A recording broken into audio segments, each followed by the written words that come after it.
एक बार गुरु नानक देव जी के पास एक नवाब और काजी आए। उन्होंने आकर गुरु जी से कहा, आप कहते हैं ना कि ना कोई हिंदू है ना मुसलमान है, सब कुदरत के बंदे हैं। अगर आप यही मानते हैं कि ईश्वर एक है तो आज आप हमारे साथ चल नमाज पढ़िए। गुरु जी ने कहा, ठीक है, मैं आपके साथ चलता हूँ।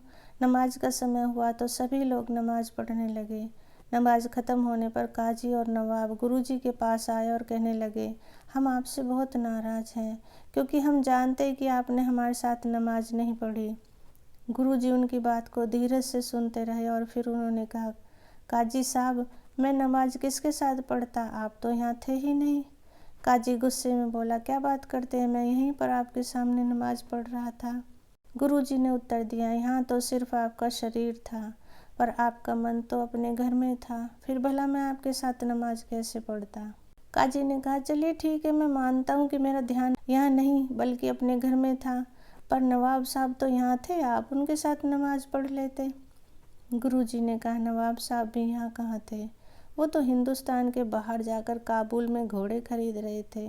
मेरा मतलब है कि नमाज के समय उनका ध्यान काबुल के घोड़ों में था। काजी और नवाब अपनी बात पर शर्मिंदा हुए। तब गुरुजी ने उनको समझाया, केवल शरीर से पूजा या नमाज पढ़ने से सही रूप से आराधना नहीं होती।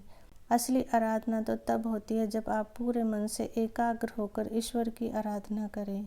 चाहे किसी के भी आगे करें, पर पहले अपने मन को प्रभु के चरणों में जोड़ना चाहिए। सदा खुश रहें दोस्तों। कहानी अच्छी लगी हो तो प्लीज़ लाइक, शेयर और सब्सक्राइब करें। Thank you.